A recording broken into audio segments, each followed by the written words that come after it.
की जो पटरियां होती है, कहा जाता है कि वो ट्रेन के लिए है, लेकिन यहाँ पर जब इंसान ट्रेन से ज़्यादा चलने लगे तो सवालिया निशान खड़े हो जाते हैं कि कल को यहाँ पर कोई हादसा होगा तो उसका जिम्मेदार कौन होगा। और जिस तरीके से रेलवे की गाइडलाइन है उसको यहाँ पर उसको पूरी तरीके से उसके रूल्स को ब्रेक किया जा रहा है। 1 मीटर 2 मीटर 3 मीटर के डिस्टेंस पे लोगों के घर है, रेल पटरी पर ही बने हुए हैं। क्यों बने हुए हैं, ऐसी क्या मजबूरी है कि लोगों को यहाँ पर रहने के लिए मजबूर होना पड़ रहा है। और ये किस सरकार की गलतियाँ थी कि जो आज ये इतनी बड़ी झुग्गी बन गई, 2-2 3-3 फ्लोर के घर बन गए और मतलब लोग किराए पर भी देकर अपनी अपनी जगह पर रह रहे हैं। कोई फ्लैट में रह रहा है, कोई गांव में रह रहा है, कुछ लोग हैं जो किराए पर लेकर मजबूरी में रह रहे हैं। ये जो अतिक्रमण हुआ है वो क्यों हुआ है, किसकी गलती है, क्या कहानी है, क्या चीज़ें चल रही हैं और लोग इन पटरियों पर रहने के लिए, आने जाने के लिए और यहाँ पर घूमने के लिए मजबूर क्यों हैं, इसकी भी एक अपनी अलग कहानी है। आज वही कहानी आपको दिखाएंगे और चलिए लोगों से जानते हैं कि कब से रह रहे हैं, क्यों रह रहे हैं, कितने साल से रह रहे हैं और ऐसी उनकी क्या मजबूरी है जो यहाँ पर उनको रहने के लिए मजबूर होना पड़ रहा है। चलिए जानते हैं उन्हीं की जुबानी। मैडम रेलवे टिकट तो 40 साल से रह रहे हैं, अब आप आज बोल रहे हो 40 साल से तो रह रहे हैं, लेकिन क्या 40 साल में अपना घर एक छोटा सा एकदम मतलब सस्ता सा नहीं बना पाए? नहीं, बना रखे हैं और यहाँ भी रह रहे हैं, उसमें क्या दिक्कत है? तो अच्छा, मतलब 2 घर है? हाँ 2 भी है, किसी में 3 भी है, किसी में 4 भी है, इसमें क्या बात है? गजब, मतलब ये गरीबी का आलम ये है। तो गरीबी के बारे में तो ये कहेंगे, देखो मेरे सुनो, इस टाइम जो काम है बिल्कुल 0% है, 0%। लोग यहाँ पे मिलते नहीं है। अगर कामगार होते तो जो खड़े हैं नौजवान यहाँ पे होते क्या? नहीं मिलते आपको बिल्कुल भी। हाँ तो मतलब सबके 2-2 3-3 घर भी है, लेकिन लोग यहाँ पे हैं। हाँ, किसी के है, नहीं है, किसी के हैं। ये जरूरी है कि सबके ही हो। हाँ, तब भी एक घर तो सबके गांव में या फिर जहाँ से वो बिलोंग करते हैं यहाँ रह रहे हैं। देखो जैसे ये मकान है, इसमें 3 भाई रह रहे हैं। एक कमरे में 2 भाई हैं, जिसकी शादी होगी वो अकेला है, ठीक है ना। और ये मजबूरी है, तो सरकार को सोचना चाहिए ना। ये देखो, अगर ये तोड़े मकान को फ्लैट दे दिया जाए और ये किया जाए, ना सेल करें ना उसमें किराएदार। तो चाहती हूँ कि जिनके पास 3 घर है उनको कुछ ना मिले। हाँ, सर्वे कर लो, इसमें क्या कह सकता हूँ। देखो मैं, आप भी मानते हैं ना उनको कुछ ना मिले जिनके पास 3 घर है? देखो मैं क्या कह सकता हूँ। आप ये बोलिए, आपका मतलब एक जिम्मेदार नागरिक होने के नाते आपको ये बोलना चाहिए कि जिनके पास 3 घर है उनको नहीं मिलना चाहिए। नहीं मिलना चाहिए, नहीं मिलना चाहिए। ठीक है। मगर जिसके पास नहीं है तो उनको तो मिलना चाहिए। पास नहीं है, जो उस क्राइटेरिया में आते, जाहिर सी बात है कि उनको मिलना चाहिए और उनके लिए हम खड़े हैं। और बाकी ये बताएंगे, देखो इनको यहाँ सारी। अच्छा ये बताइए, आप कितने साल से रह रहे हैं यहाँ पे? मैं यहाँ से 50 साल से। 50 साल से?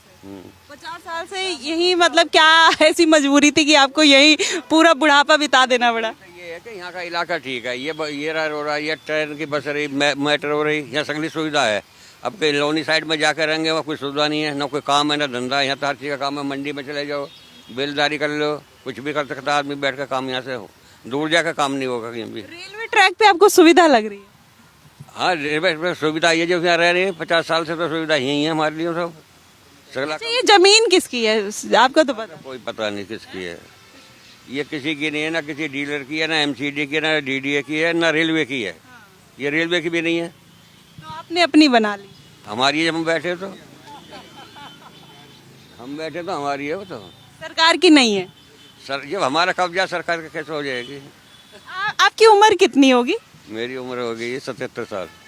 77 77 के हो गए हैं सर।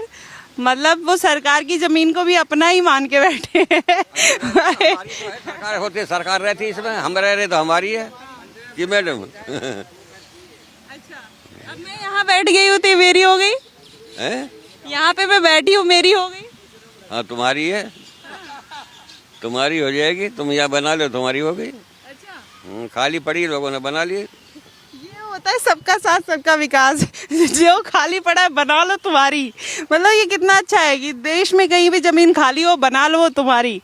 मतलब ऐसे तो फिर तो हर जगह झुग्गी ही झुग्गी रहेगी। चाचा तो झुग्गी तो है भाई, 8 लाख झुग्गी हैं।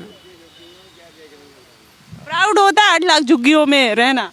8 लाख झुग्गियों में रहना है। जमीन इतनी महंगी है, कौन ले लेगा यहाँ का गरीब आदमी जगह? तो 50 साल में तो मतलब कुछ तो किया जा सकता था ना। में क्या करेगा? एक मर्द कितने पैसे कमा लेगा? दिन में 100 500 700 की झाड़ी कमा लेगा, उसमें बच्चे भी देखने, शादी भी करनी है, मकान में इसमें पैसे लगाने, कहाँ तक पैसे लगा देगा? आप कहाँ से हैं? आप कहाँ से हैं? मैं तो यहीं से हूँ, आपका नेटिव प्लेस मतलब आप दादा परदादा कहाँ के? बुलंदशहर। घर तो जरूर होगा, झूठ मत बोलिएगा। एक बताओ, 50 साल में अगर घर होता तो घर ना पहुंच जाते? घर तो बेच का है, ये भी तो यहाँ का है दिल्ली में। अच्छा, बेच दिया। कौन रहेगा गाँव में जो काम नहीं है, एक पैसे का कमा भूखे मरे जाकर? मतलब जमीन थी, बेच दिया। आप कितने साल से रह रहे हैं? 45-46 साल। आप कहाँ से हैं? यहीं से आजाद, अलीगढ़ से। अच्छा, तो मतलब क्या मजबूरी है जो रेलवे ट्रैक पे रह रहे हैं? मजदूरी की ऐसी है कि 5 रुपये मजदूरों को मजदूरी में लोग आते गाँव में 8-8 जिए तो कैसे पालते? को दिल्ली ना आते, कहाँ से मरते? ये दिल्ली नहीं पाले मंडी में। अच्छा, हाँ, एक दिन में कितना कमा लेते हैं आप? मजदूर 5 रुपये मिलते। अब क्या है, महंगाई ना देख रहे आप? महंगाई कितनी 500 रुपये तो नहीं मिलते हैं अब मजदूरी। मिलते जब हम मजदूरी को यहाँ आए थे। अरे जब आए थे, अभी कितने मिलते? अब देख लो महंगाई है कितने, 450 से ज्यादा मिलदारी के मिल रहे नहीं है पैसे। क्या महंगाई है? अब कितना मिलता है एक दिन का? अब मैं तो कर रहा नहीं, बच्चे का 450 रुपये मिल रहे हैं। हाँ, तो मतलब जैसे पहले 100 रुपए की आमदनी थी, फिर सब कहते हैं कि फिर दिहाड़ी बढ़ गई, 400-500 हो गई, महंगाई भी बढ़ी, नो डाउट, लेकिन मजदूरी भी तो थोड़ी बढ़ी ना। मैं अगर मजदूरी तो कहीं नहीं बढ़ी। कहाँ बढ़ी है मजदूरी? फैक्ट्री में चले जाए 10-12 हजार रुपये से कम ज्यादा देता ही नहीं है कोई। अच्छा, मतलब आप सरकार की जमीन पर रहना जस्टिफाई कर रहे हो कि मतलब सही है और आप रहोगे? नहीं, सही नहीं, मजबूरी में रह रहा है आदमी। अगर रहे तो मजबूरी क्या है? मैं यहाँ पे बहुत लोगों से मैंने बात की, आप कह रहे हैं मजबूरी है। मतलब मैंने बात की तो कह रहे हैं कि हम एक दिन का 1500, सब्जी वाले भैया थे वो कह रहे हैं एक दिन का 1500 कमा लेते हैं, कोई कह रहा है कि हम 800 रुपये कमा लेते हैं, कोई कह रहा है कि हम 1000 कमा लेते हैं। तो ऐसी क्या जो 1000 रुपये कमाता है? चाचा बताइए, आप 77 के 1000 रुपये डेली का कमा रहे हैं, महीने का 30,000 रुपये हुआ, तो 30,000 रुपये में क्या हम 4000 का रूम लेके नहीं रह सकते? ऐसा जो कह रहा गपौड़ी है, इनमें किसको सूरत दिखाई दे रही है? इतने पैसे कमाने वाला 1000 रुपये वाला गाड़ी में जाएगा, अपनी गाड़ी उस पर खुद की होगी। यहाँ दिख रहे हैं किसी की पैंट कैसी है, किसी की कमीज कैसी है। आपका तो सब चकाचक है। आपका तो सब चकाचक है। मैं तो ठीक हूँ फिर भी। आपने तो घड़ी मस्त लगा रखी, कपड़े साफ सुथरे मस्त एकदम, अंगूठी भी पहन रखी, कोई दिक्कत नहीं लग रही। मेरे तो बच्चे कमा रहे हैं तो मैं खा लेता हूँ। बच्चे कमा रहे हैं? कितना का? वो भी वही है, मतलब फैक्ट्री में काम करते हैं, किसी को कितने मेरे 12,000, किसी को 15,000 से ज्यादा रेट ही नहीं है कहीं। कितने बच्चे हैं आपके? 3। तीनों कमा रहे हैं? आप खुद समझ जाइए, मुझे किसी के उस पे निजी जीवन पे क्या टिप्पणी करना, बट एक थॉट होता है जिसमें हम विकास के बारे में भी सोचते हैं और सही और गलत के बारे में भी सोचते हैं। एक समावेशी विकास होता है कि जिसमें केवल अपने बारे में नहीं सोचा जाता है, उसमें आने वाली पीढ़ी और उनके भविष्य के लिए भी सोचा जाता है। सस्टेनेबल डेवलपमेंट जिसको कहते हैं। और ठीक है, तो ये सिचुएशन है। अब जैसे ये ज़मीन यहाँ पर खाली पड़ी है, तो यहाँ पर कल को मैं अपना घर बना लूँ तो कोई ऑब्जेक्शन भी नहीं करेगा, और ये सरकार की ज़मीन है तो मतलब मेरी ज़मीन है। ये रेलवे की ज़मीन है, हॉस्पिटल की ज़मीन है, मंदिर की ज़मीन है, ट्रस्ट की ज़मीन है, किसी की भी ज़मीन है, वो मेरी है क्योंकि मैंने इस पर झुग्गी बना ली। अब मैं कल को इस पर ये बोल सकती हूँ कि मतलब मैं गरीब हूँ या मैं मजबूर हूँ, ये भी मैं बोल सकती हूँ। वाकई में दिल्ली में गरीब लोग हैं जो मजबूरी में रह रहे हैं, और ऐसा नहीं है कि सब लोग गलत हैं। यहाँ पे जितने लोग होंगे उसमें से बहुत लोग ऐसे होंगे जो गरीब है, जिनको बहुत दिक्कत होगी, पारिवारिक दिक्कत है, फाइनेंशियल दिक्कत है, सामाजिक दिक्कत है, कोई बहुत मजबूरी में यहाँ पे रह रहे हैं। लेकिन बहुत लोग की मजबूरी भी नहीं है जो रह रहे हैं, वो अपना मकान किराए पे दे के गए हैं। आप यहाँ रहते हो? कितने साल से रह रहे हो? 25 साल हो गए। 25 साल जी। मतलब 25 साल में मतलब आपने कभी नहीं सोचा कि मतलब यहाँ से जाना चाहिए? जाना चाहिए। कब जाओगे? आ गई है समय जाने वाली। सोचा है कि मतलब अब आगे कुछ और कहीं और लेना है, कुछ करना है? हाँ। कितने बच्चे हैं? 3। क्या करते हैं तीनों? 2 लड़की 1 लड़का है। क्या करते हैं? पढ़ाई करते हैं? नहीं, पढ़ाई छोड़ दिए हैं। जॉब? जॉब लड़का करता है। तो मतलब यहाँ पे ऐसे रहने में अच्छा लगता है क्योंकि सामने कूड़े का पहाड़ और इतना छोटा सा घर, रेलवे ट्रैक और दूसरे की जमीन। अच्छा तो नहीं लगता, क्या किया जाए, मजबूरी थी, अब हटेंगे यहाँ से। ये कूड़े का पहाड़ है, स्मेल आती है। आती है। तो ऐसी क्या मजबूरी है यहाँ पे रहने की? मजबूरी है, ले नहीं पाए कहीं। जैसे लोग किराए पे भी रहते हैं कि जिनके कम सैलरी है वो भी 3,000 4,000 रुपए में लेके रह लेते हैं, सरवाइव कर लेते हैं। लेकिन ज़रूरी क्या है कि ऐसी जगह में फ्री होने के नाते ऐसी कंडीशन में रहना सही है? नहीं जी। तो क्या सोचते हो कि मतलब कभी यहाँ से निकलने का सोचा है और क्या प्लान किया है? बिल्कुल निकलेंगे, अब 2-4 महीने बाद ही निकलेंगे। मन बना लिया है? जी। अच्छा, बुरा नहीं लगता कि सरकार की घेरी हुई जमीन पर रहना? बुरा तो लगता ही है। अब पहले के लोग जो रह रहे थे, अपनी दुकान तो थी मंडी में, लेकिन पहले के बहुत नियत नहीं सही थी, लोगों को बनाए नहीं, यही झुग्गी में रह गए। अपनी दुकान थी, दुकान भी चली गई, बस वही पीने खाने वाले थे। अब नौकरी करने वाले 10,000 11,000 में क्या करें। अब धीरे धीरे वो हुआ था। आपकी शादी भी यहीं पे हुई थी इसी झुग्गी में? मेरी शादी गांव में हुई थी। गांव कहाँ है? गांव प्रतापगढ़। प्रतापगढ़ में तो लोगों को कोई मजबूरी नहीं है। मैं तो मतलब जानती हूँ, प्रतापगढ़ में कई बार गई हूँ। वहाँ पे तो लोगों के पास घर है, खेत है, सब। हर खेत तो है ही है जी। मतलब बस यहाँ पे टाइम काट रहे हैं, कोई ऐसी मजबूरी नहीं है। अच्छा ये बताओ, अगर आप जैसे जब ये अतिक्रमण किया है, अगर रेलवे अपनी जमीन लेना चाहे और तो अगर तोड़ दे तो कोई दिक्कत नहीं? ना, कोई दिक्कत नहीं है, उनकी जमीन है। लेकिन फिर लोग बुरा मानते हैं, कुछ उल्टी सीधी बात करते हैं। ना ना, वो तो भाई उनकी जमीन है, जब मर्जी खाली करा लेंगे, उसमें कोई जबरदस्ती थोड़ी ना है। तो मतलब इसमें बुरा मानने वाली बात नहीं है, एक अंडरस्टैंडिंग है जी। लेकिन तो फिर अतिक्रमण जब इतना अंडरस्टैंडिंग है तो लोगों ने किया क्यों है अतिक्रमण?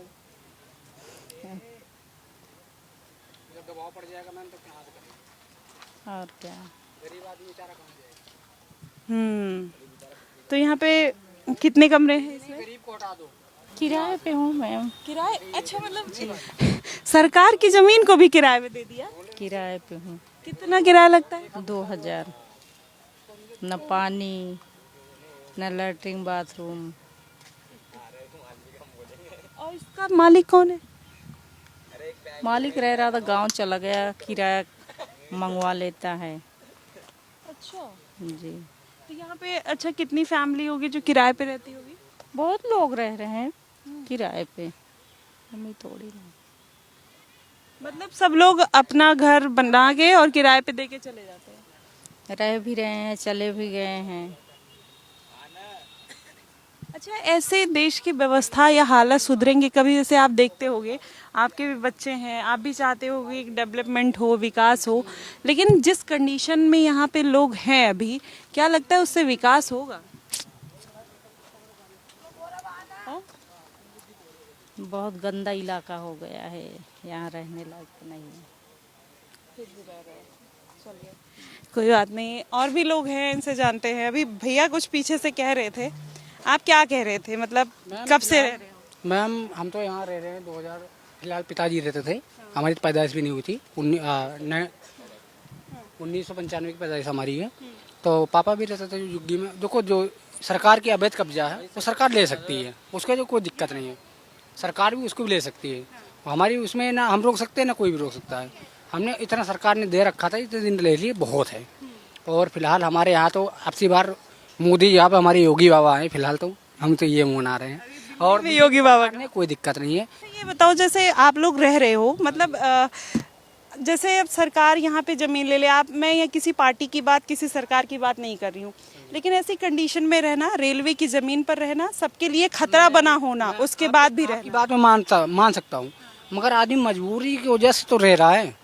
गरीब आदमी जाए तो जाए कहाँ पे? मुझे ये चीज आप बताओ। गरीब सरकार कहीं जमीन दे रही, कहीं रहने की दे रही है? नहीं, कहीं कुछ दे रही है? उन्होंने झुग्गी तोड़ा, बोले वो फ्लैट मैंने बना रखा, वहाँ पे कितने लोग का मकान मिला, 100 में से केवल 10 आदमी को मिला। एक सवाल आपसे पूछती हूँ, इस देश की पॉपुलेशन कितनी है आपको पता है? मैम इतना तो अगर मैं पढ़ा लिखा होता तो भगवान ने आज नहीं, जैसे आप ये बोल रहे हैं गरीब, मैं आपको बताऊं मतलब 40% लोग जो हैं दिल्ली में आते हैं, अलग अलग शहरों से आते हैं और रहते हैं, और वो खुद को गरीब मान लेते हैं। सुनिए मेरी बात सुन लीजिए। यहाँ रहेगा कि कहाँ जाएगा? नहीं बिल्कुल, देखिए देश सबका है, कोई कहीं भी रह सकता है, मैं वो नहीं कह रही हूँ। सुन तो लीजिए, मैं कह रही हूँ 40% गरीब यहाँ पर आए हैं, अलग अलग राज्यों से लोग यहाँ पर आते हैं, काम करते हैं, हाँ बसते हैं, और अब हर कोई अपने आप को गरीब मानता है, क्योंकि हर कोई रोजी रोटी के लिए ही आया है, हर कोई गरीब मानता है। हर कोई अगर ऐसे ही झुग्गी बना लेगा हर जगह जगह और ये बोलोगे कि सरकार नहीं दे रही, तो कितना पॉसिबल होगा सरकार सबको घर कैसे दे? सबको नहीं दे पाएगी, ये तो बात आपकी सही है। तो इसीलिए हमने भी एक बोला कि जो अवैध कब्जे जैसे मान लो सरकार की है, सरकार कभी भी ले सकती है उसको, मगर ये चीज़ गरीब को अगर मान लो अगर वहाँ से हटा दिया जा रहा है तो गरीबों को कम से कम कहीं रहने का तो जगह बताओ, ना बताओ तो कम से कम थोड़ा सहारा दो उनको। मुझे आज अब आपको इतना मतलब इतना समझाया भी मैंने आपको कि मतलब अगर हर कोई बाहर से आके रह रहे हैं, अब आप सोचिए कि ये गंदगी है, यहाँ पर लोग रह रहे हैं, दुनिया भर की बीमारी है, और यहाँ पे लोग इतने सारे यूथ खड़े हैं, कितने लोग जॉब करते हैं इसमें? जॉब तो सभी कर रहे हैं, सभी मैम सब कर रहे हैं, मगर मैम एक चीज ये बताओ, ये 500 रुपये भैया कमा रहे हैं, 300 रुपये मान लो चलो, एक दिन में कितना कमा लेते? मेरा तो सब्जी का काम है, मैं 1000-1500 कोई कमी नहीं, 1000 रुपये तक, 1000 रुपये 1500 एक नॉर्मल जो किराए का मकान लेके रह रहा है, या जो सोसाइटी में रह रहा है, या जो 4000-5000 रुपए में मकान लेके रह रहा है, वो एक दिन का 1500 नहीं कमाता, वो 700-800 कमा रहा है, फिर भी वो किराए पे रह रहा है। भैया रह रहा है या नहीं रह रहा है? अगर आपका अपना है, जैसे मैं आपका एक एग्जाम्पल ले रही हूँ, ठीक है, ओके, झुग्गी में ही है, फिर भी तो अगर कोई 1500 कमा रहा है, मतलब महीने का आप सोचिए कि 45,000 हो गया, 45,000 जो कमा रहा है बंदा, वो गरीब है? नहीं, 45,000 रुपये बंदा कमा रहा है तो गरीब कहाँ से? अपना खा रहा है, कमा रहा है, इज्जत से रह रहा है। ये चीज है कि मतलब एक होता है कि गरीब एक्चुअल में होना, एक होता है कि पारिवारिक स्थिति ठीक नहीं है, फिर भी लोग मतलब अपने आप को गरीब मान रहे हैं। तो दोनों में फर्क है ना, होने में, मानने में, और ये सारी चीजें। चलिए 5 उंगली बराबर, तो कोई 1500 कमा रहा है, कोई 2000 कमा रहा है, भैया कोई 500 भी कमा रहा है, क्या मतलब कोई आए जिसके जैसे कमाए वैसे अपना है खर्चा। सब कैसे अपने आप को गरीब, जैसे 45,000 कमा, सुनिए मैं 1 से 60,000 रुपए कमाने वाले भैया मिले थे, बोले फिर भी मैं झुग्गी में रहता हूँ, 60,000 कमाने वाला बंदा गरीब कैसे हो सकता है? आपके भी कहना बहुत सही है फिलहाल कि यहाँ जो सरकार के अवैध कब्जा सरकार कभी भी ले सकती है, तो गंदगी में रह रहे हो आप भी बीमार हो सकते हो, आपके बच्चे बीमार हो सकते हैं। हाँ, मगर अब इनका सोल्यूशन ये भी कुछ लोग हैं कि जो अपना हाट बना रखे हैं कि हम ये रहेंगे तो ये रहेंगे, तो अब इनको हट है ना कि मतलब हम रहेंगे यही रहेंगे, और फिर हमें जमीन मिली, कांग्रेस ने दी, केजरीवाल ने दी, तमाम अखाड़े पे मेरी झुग्गी टूटी है, हम जाके मुकुंदपुर जगराम चौक रह रहे हैं, अब हम भी यहाँ से सेटलमेंट हो गए, अब हम भी क्या करें जब यहाँ है ही नहीं मकान, भैया कहीं का तो रहना ही पड़ेगा परिवार लेके। हाँ, और तो देखिए मैं आपको एक्चुअल रीजन मैं बताती हूँ कि यहाँ पे जितने लोग गरीब हैं उसमें से कुछ लोग की कमाई अच्छी है, कोई 40,000 कमा रहे हैं, कोई 45,000, कोई 30,000, सब कमा रहे हैं। कोई है एकदम गरीब है जिनको घर मिलना चाहिए, जो डिजर्व करते हैं, सरकारों ने उनके लिए मतलब घर बना रहे हैं, और कुछ ऐसी चीजें बनाई है, जैसे आप हमारे पीछे देख सकते हैं, जूम करके दिखा दो, पीछे फ्लैट बने हुए हैं वहां पर, कि जिन्होंने सबको रेखा गुप्ता ने फ्लैट्स दिए हैं, जिसमें उन्होंने कहा था कि जो जरूरतमंद हैं वो उनको दिए जाएंगे। अब ये चीज है, अब कुछ लोग हैं जो मजबूरी में रह रहे हैं, कुछ लोग हैं जो किराए पर देकर यहाँ से चले गए हैं, कुछ लोग हैं जो मतलब पैसा आ रहा है, इनकम आ रहा है, फिर भी घर बना हुआ तो तब भी रह रहे हैं, पैसे बचाने के लिए रह रहे हैं। तो उसमें क्राइटेरिया है, एक सर्वे होना चाहिए कि किसको किसको ज़रूरत है, किसको किसको नहीं है, क्योंकि सबको ज़रूरत नहीं है। और ये सारी चीज़ें हैं, कुछ गरीब हैं, कुछ लोअर मिडिल क्लास हैं, कुछ मिडिल क्लास हैं, तो लेकिन सब जब अगर झुग्गी में आ जाएंगे तो फिर वो क्राइटेरिया, वो कैटेगरी कैसे डिफाइन होगी कि एक्चुअल गरीब कौन है और क्यों लोग ऐसे रह रहे हैं। अब जैसे हमारे पीछे आप देख सकते हैं, ये 4 फ्लोर का घर बना हुआ है, एसी भी लगी हुई है, लोगों ने इसको किराए पे भी दिया होगा। अब ये कल को टूटेगी तो इसका ब्लेम किसके ऊपर आएगा? और अथॉरिटी किसने दी कि रेलवे की ज़मीन पर आप इतना बड़ा घर बना लीजिए। अब इतना बड़ा घर बनाने में कम से कम उनको लगा होगा 30 या 40 लाख रुपए मिनिमम लगे होंगे, 40 लाख रुपए इतना 4 फ्लोर का घर बनाने में, जितनी महंगाई है। और आप देख सकते हैं इतनी सकरी गलियां हैं और उसके बाद भी ये घर बना हुआ है, ना जाने का कोई मतलब सही तरीके से कोई जगह है ना कुछ, लेकिन फिर भी ये 4 फ्लोर का घर बन गया। यहाँ पे मोस्टली जो घर बने 3 फ्लोर 4 फ्लोर के बने हुए हैं और सब गरीब हैं। तो दिक्कत ये है कि जब आप अतिक्रमण करके रह रहे हैं और फिर उसके बाद ये बोलते हैं कि हम गरीब हैं, सरकार हमें ज़मीन नहीं दे रही है, तो वो लोग कौन हैं जो यहाँ सरकार की ज़मीन पर घर बनाकर गांव चले गए हैं इसको किराए पर देकर? वो कौन है जो 45-40 हज़ार रुपये कमा रहे हैं फिर भी झुग्गी में रह रहे हैं? वो कौन है जिनके पास गाड़ी है और घर भी है, दूसरी जगह गाँव में भी प्रॉपर्टी है और फिर भी यहाँ पर शहर में आकर वो गरीब बन गए हैं? तो ये सिचुएशन कहीं ना कहीं बहुत डेंजरस है हमारी इकोनॉमी के लिए, हमारी कंट्री के लिए और हमारी गवर्नमेंट के लिए भी, और जिस तरीके से रेलवे की ज़मीन है उनके लिए भी। चलिए और लोगों से जानते हैं कि वो क्या कहते हैं, वो क्या मानते हैं कि अतिक्रमण की ज़मीन पर रह के उनको कैसा लग रहा है और कितने साल से रह रहे हैं, क्या क्या चीज़ें हैं। तो आप देख सकते हैं कि यहाँ से ये ट्रेन आ रही है और कितनी स्लो हो गई, क्योंकि उनको पता है कि यहाँ पर रेजिडेंशियल एरिया आ गया है और यहाँ पर लोग रह रहे हैं। आपको दिखाना चाहूँगी कि अब देखिए कि इनको मतलब कितना स्लोली चलना पड़ रहा है, ये देखते हुए कि यहाँ पर कोई आए ना जाए ना, और इनको भी परेशानी हो रही है। और आप देखिए अभी भी आप देखिए सिग्नल पे लोग कैसे किस तरीके से जा रहे हैं क्रॉस करके, और सिग्नल देखने में कितनी परेशानी हो रही होगी। और इनको भी पता है, जो ट्रेन मास्टर्स हैं उनको भी इस चीज़ का रहता है कि यहाँ पर लोग रहते हैं तो किसी भी तरीके की कोई घटना ना हो। और यहाँ पर ट्रेन की जो स्पीड है आप देख सकते हैं कि स्लो हो गई है, क्योंकि इस बात का पूरा ध्यान रखा जाता है। और लोग यहाँ पर देखिए किस तरीके से रेल पटरी पर उतर चुके हैं। हालांकि मैं आपको बताऊँ यहाँ पर 3 कैटेगरी के लोग रहते हैं, जिनकी कोई मजबूरी नहीं है फिर भी रह रहे हैं, जिनके घर है, प्रॉपर्टी है, बस कमाने खाने के लिए, सर्वाइवल के लिए रह रहे हैं, उनकी भी कोई मजबूरी नहीं है। एक 3rd कैटेगरी है जो बहुत ही कम पैसे में बाहर से आई है और लोग उनको 2-2 हज़ार रुपये में झुग्गी किराए पर देकर कहीं और चले गए हैं। तो ये सिचुएशन है। तो सरकारी ज़मीन पर उन्होंने घर बनाया और उसको किराए पे दे दिया, और जो बहुत मजबूरी वाले लोग हैं जो 8,000, 9,000, 10,000 रुपये कमा रहे हैं, वो क्या कहते हैं यहाँ पर आते हैं 2-2 हज़ार रुपये में रह लेते हैं और उनका गुजारा हो जाता है, क्योंकि उतने ही पैसे में उनको घर भी बेचना रहता है। तो उनकी एक मजबूरी समझ में आती है। सामने आप देख सकते हैं वो सरकारी फ्लैट्स है, जो लोग मजबूर थे, जो गरीब थे, उनको वो फ्लैट दिए गए हैं। और ये एक कंडीशन है कि जो लोग बिना मजबूरी के भी यहाँ पर रह रहे हैं, सवाल उनके ऊपर ज़्यादा उठ रहा है। और अतिक्रमण की ज़मीन, रेलवे की ज़मीन पर इस तरीके से रहना क्या सही है, क्या गलत है, ये भी एक बड़ा सवालिया निशान है। अगर कल को कोई घटना हो जाती है, कोई ऐसी कैजुअलिटी हो जाती है, तो उसका जिम्मेदार भी लोग कहीं ना कहीं सरकारों को ही मान लेते हैं या बता देते हैं। और आप देख सकते हैं कि अजमेर जंक्शन जो है अभी यहाँ से निकली है, और देखिए जैसे ही ट्रेन निकली लोग फिर से आना जाना चालू उन्हीं पटरियों पे।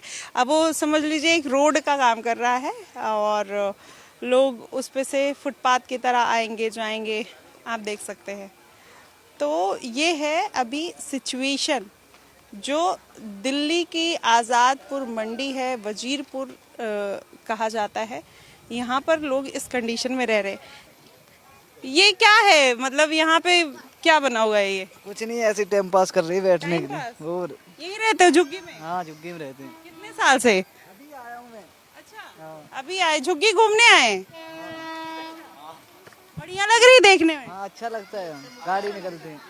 देखिए अभी 2 मिनट नहीं हुए, एक ट्रेन गए, अभी आपको दिखाया। जैसे ही अजमेर जंक्शन निकली तैसे आप देखिए कि एक और ट्रेन आ गई है और वंदे भारत यहाँ से जा रही है। और देख सकते हैं कि स्पीड देखिए, क्योंकि नॉन स्टॉप ट्रेन्स जो होती हैं उनकी स्पीड ऐसे ही होती है और लोग अभी भी ट्रेन पर इसी तरीके से घूम रहे हैं, टहल रहे हैं और इसमें मतलब ऐसा लग रहा है कि ये नॉर्मल ग्राउंड है, लोगों को फर्क नहीं पड़ रहा है कि क्या चल रहा है। ट्रेन आ रही है, जा रही है, हमारे लिए, आपके लिए बहुत ही मतलब ऐसा देखने में आश्चर्यजनक लग सकता है, लेकिन इनके लिए बहुत ही नॉर्मल, बहुत कैजुअल चीज़ें हैं। बच्चों को भी डर नहीं लगता? डर नहीं लगता? नहीं लगता। नहीं लगता? नहीं लगता। तो ये है अभी सिचुएशन। पीछे आप देख सकते हैं रेड लाइट है, वो रेड लाइट पहले जो सिग्नल है वो रेड लाइट का वो नहीं दिखता था, फिर रेलवे ने कुछ नोटिस वगैरह लगा के इस पर एक्शन लिया था और फिर उसके बाद भी लोग तमाम ऐसे बवाल कर रहे थे कि अरे जो गवर्नमेंट है जानबूझकर इस तरीके से गरीबों के पेट पे लात मार रही है, गरीब का घर तोड़ रही है। बट इसमें मतलब इन लोगों की सुरक्षा के साथ साथ जो ट्रेन में लोग यात्री हैं उनकी भी तो सुरक्षा का ध्यान रखना पड़ेगा, चाहे वो रेलवे रखे चाहे सरकार रखे। अगर वही रेल हादसा हो जाता है तो कल को सवालिया निशान भी कहीं ना कहीं रेलवे और सरकार पर आते हुए दिखाई देंगे। तो ये सिचुएशन है, अभी यहाँ का करंट सिनेरियो है। यहाँ पर ज़मीनी हकीकत आपने देखी कि लोग अभी भी बसे हुए हैं, लोग जाने के बारे में कुछ सोच रहे हैं, कुछ लोग नहीं सोच